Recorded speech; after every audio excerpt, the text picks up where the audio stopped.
Allez, salut à tous, c'est Brice pour la chaîne Involidaire et on va parler de ces bras de renfort pour le DJI FPV. Et donc, on va juste les installer et un peu voir comment ça se met, sachant que après, je vais pas tellement vous faire un test de résistance, je vais pas aller le cracher volontairement. Je vous dirai par contre, si je crache, est-ce que du coup, j'arrache deux bras comme certains disent.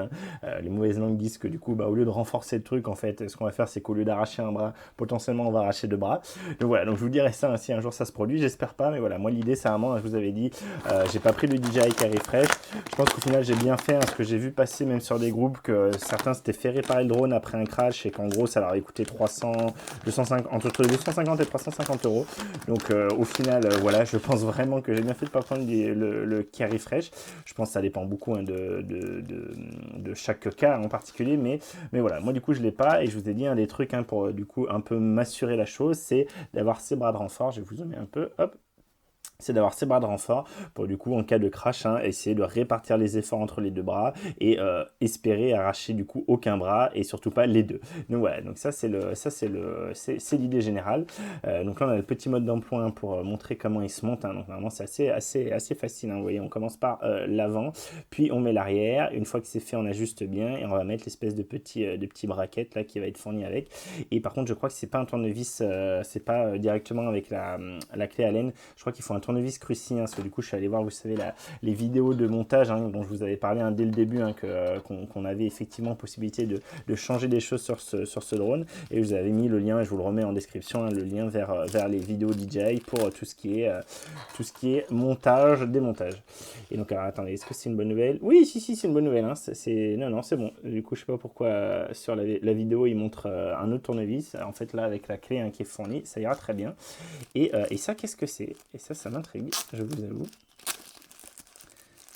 Ah bah voilà, c'est le. Ah bah très bien, c'est l'outil en question que je disais. Alors non, c'est pas l'outil exactement en question que je disais parce que lui il avait une petite lampe très clairement. Et vraiment ils nous le fournissent avec, je m'y attendais pas.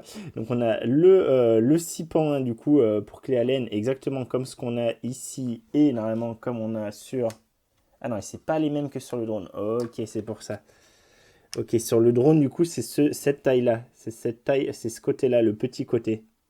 Par exemple, quand je vous avais montré pour changer ici la coque du dessus, c'est ce côté-là. Donc, du coup, en fait, ils nous fournissent l'outil directement pour avoir la bonne taille de clé Allen pour pouvoir monter ces trucs-là, d'accord? Donc, c'est super cool de la part du DJI. Bon, en mettant vu le prix auquel ils vendent ça, c'est pas non plus, ça doit pas être un gros déficit pour eux, mais du coup, je trouve ça bien cool qu'il est prévu. Donc voilà, on a bien le petit outil qui est fourni, donc ça, c'est cool. Et et on va monter les bras. Donc pour ça, on a dit, alors il faut bien repérer lequel est gauche, lequel est droit. Ça, je pense, voilà, par exemple, ça c'est pas bon. Vous voyez l'arrondi là, évidemment, ça c'est plutôt vers l'extérieur. Moi, il faut que j'ai le trou pour laisser passer ici le bras. Donc ça, c'est plutôt de ce côté-là. Donc, hop, ça va aller comme ça. On va, hop, bien l'enficher. Je crois qu'il faut pas mal forcer, les gens me disaient. Bon, et ça se fait bien. Et à l'arrière, pareil. Donc à l'arrière, vous voyez ici, j'ai la petite LED qu'il va falloir un peu pousser pour ajuster le tout. Ok, ouais, effectivement, faut pas mal forcer quand même. Faut pas mal forcer, faut pas avoir peur de le déformer. Donc peut-être faites pas ça quand il fait très très froid. Faites plutôt ça s'il fait un peu chaud pour que le plastique soit un peu plus mou, un peu plus souple. Faites pas ça en plein hiver par -10. C'est peut-être un coup un peu à abîmer les plastiques. Et donc pareil de l'autre côté, d'abord le bras avant. Hop, on va le faire dans ce sens-là, ça sera plus facile. Donc là, voilà, là ça se fait quand même relativement bien. Et c'est plutôt l'arrière où c'est faut un peu plus forcer. On a un peu plus l'impression de bourrer. Voilà, faut pas mal bourrer, très clairement, là j'y allais pas, je faisais pas semblant. Et donc voilà la bait. Vous voyez, on a un dégagement du coup pour la LED, donc on va pas forcément voir, mais on a un trou. Et bon, clairement, du coup, ça rajoute du poids, ça rajoute un peu d'encombrement, peut-être pour la prise au vent, bon, même si je pense que c'est pas ça qui fait le plus, mais à mon avis, effectivement, ça va pas aider. Mais voilà, je vais vous dire tout ça, je vous dirai tout ça du coup, parce que j'ai quand même pu le tester une fois en manuel en vol, donc sans rien. Et du coup, je vous dirai si je trouve qu'il y a une grosse différence ou pas dans mon prochain vol manuel. J'espère pouvoir essayer ça rapidement dès qu'il n'y a plus de vent. Ça, du coup, c'est pas juste esthétique, c'est pour venir cliquer justement le renfort. Donc c'est quand même assez béton parce que déjà je vois comme j'ai galéré à le mettre. Ils font pas semblant sur l'aspect répartition des forces. Alors est-ce que je me plante pas de sens? Est-ce que c'est bien comme ça? Oui, c'est bien comme ça. Ok, donc on va venir mettre ça à l'arrière, très bien.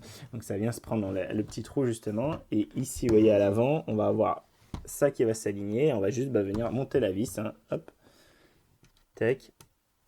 On va prévisser à la main et visser avec le petit tournevis qui est fourni. Désolé hein, pour le bobo sur le pouce, hein, c'est une ampoule de planche. Ça va pas être très joli à regarder, j'essaie de vous cacher ça, mais voilà.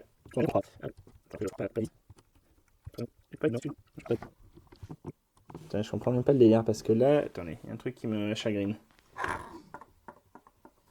Ah, mais je suis un débile. Je suis un débile, je suis un débile. Ok, c'est pas du tout dans ce sens-là qu'il faut le prendre. C'est dans l'autre sens. Je me dis, mais de l'autre côté, il n'y a pas de vis, donc forcément, je vais pas visser dans grand-chose. Donc c'est dans l'autre sens hein, qu'il faut le faire. Je vous le renlève et je vous montre. Hop. C'est évidemment du bas vers le haut pour que la vis vienne embuter contre la petite partie plastique et par contre qu'elle se prenne dans le pas de vis qu'il y a de l'autre côté. D'accord, donc c'est bien dans ce sens hein, autant pour moi. Voilà, là, ça va aller beaucoup mieux déjà. Ah, et c'est aimanté aussi. Ça, c'est cool. Il est aimanté. Bien joué DJ. Ça, c'est sympa d'avoir pensé à ça. Ça fait plaisir. Oui, il est bien le tournevis, hein, franchement.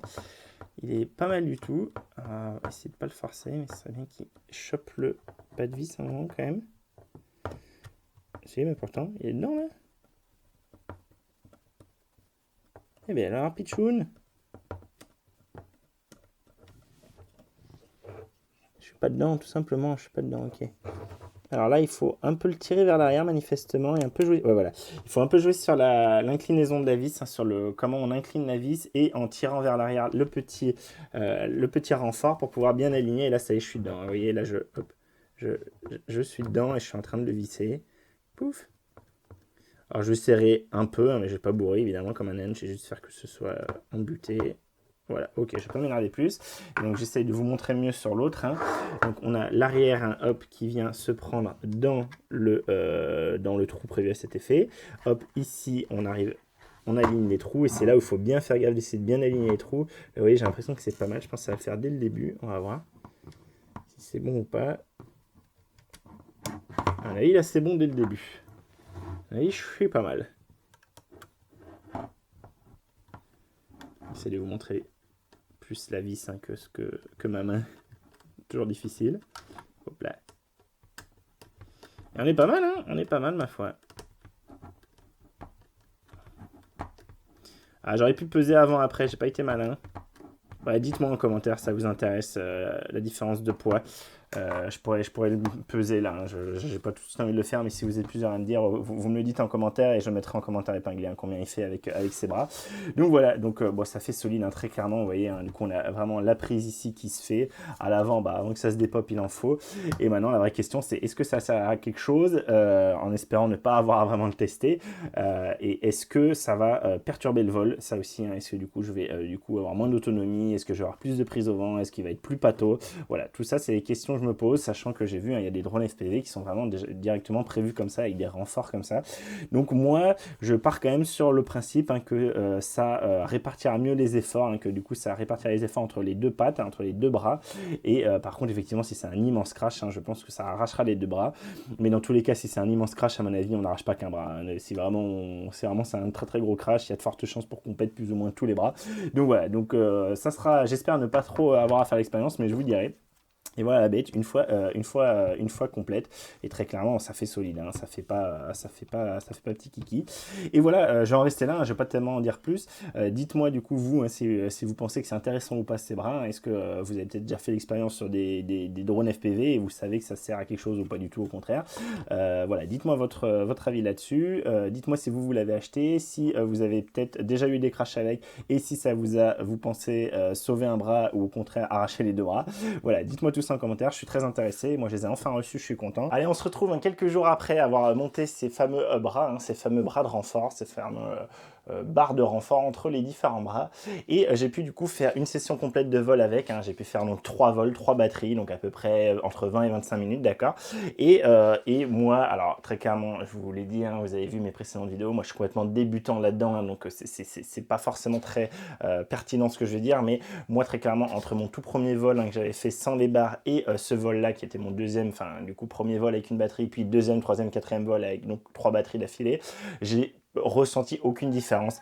Je pense que le drone est tellement lourd en lui-même que de toute façon, voilà, c'est pas ça qui rajoute quelque chose, hein, que ce soit niveau inertie ou niveau même prise au vent. Bon, il n'y avait pas de vent quand j'ai volé très clairement, mais voilà, moi personnellement, avec mon niveau de noob complet, j'ai rien ressenti.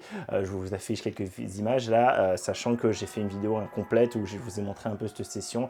Donc je vous mets la vidéo en fiche là-haut, c'est la vidéo où je vous ai montré un peu mon évolution depuis du coup depuis l'application, hein, sur DJI Virtual Flight jusqu'à du coup mon premier vol et là mes deuxième, troisième et quatrième vols, hein, du coup donc voilà, donc personnellement aucun problème en vol, vraiment j'ai rien ressenti et si vous êtes habitué à voler peut-être beaucoup plus, hein, que moi et que vous avez installé ces bras et que vous avez ressenti quelque chose, n'hésitez pas à le dire en commentaire. Moi vraiment personnellement à rien senti du tout, aucune différence, hein, à mon maigre niveau. Je vous referai une vidéo, hein, si je crache, je croise les doigts pour pas cracher. Si je crache, je vous dirai si oui ou non du coup ça servait à quelque chose, si j'ai arraché 2 bras, si j'ai arraché qu'un bras, si j'ai rien arraché en fonction de la hauteur du crash, tout ça, tout ça. Donc moi je vous laisse là, j'espère que cette vidéo vous a plu. Si c'est le cas, n'hésitez pas à la liker, la partager, vous savez ça fait du bien à la vidéo et à la chaîne. N'hésitez pas également à vous abonner pour de prochaines vidéos, hein, sur ce DJI FPV, j'en ai encore à venir, en particulier les petites lentilles, hein, à mettre dans le casque, hein, pour les myopes comme moi, pour éviter d'avoir les lunettes. La mousse de rembourrage aussi, ça je les ai mis, j'ai déjà tourné l'installation, mais j'attends d'avoir des vraies expériences en vol pour vous faire le retour. Donc ça va sortir prochainement, pareil. Abonnez-vous, activez les petites notifications et en plus vous savez l'abonnement ça fait du bien à la chaîne, donc n'hésitez pas, c'est cool pour ceux qui le feront. Voilà, moi je vous laisse là, je vous remercie encore d'avoir regardé et je vous dis à très vite pour une prochaine vidéo. D'ici là, faites des belles photos, faites des belles vidéos et surtout bon vol. Allez, salut.